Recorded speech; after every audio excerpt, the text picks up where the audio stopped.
سلام برای بکس دوست داشتنی، امیدوارم هر جا که هستین حال دلتون خوب باشه و خوش اومدین به این ویدیو جدید. دوستان تو این ویدیو قراره بهتون یک کد DNS معرفی کنم که مخصوص آپدیت جدیده و میتونه پینگ و ریجستر خیلی خوبی بهتون بده که خودم هم ازش استفاده کردم. واقعا پینگ و ریجستر خیلی خوبی میده و میتونه آیتم های بازی رو براتون دانلود کنه.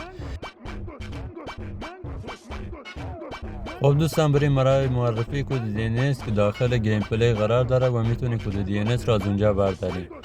فقط قبل از اینکه بریم برای معرفی کد DNS لایک و سابسکرایب فراموش نشه.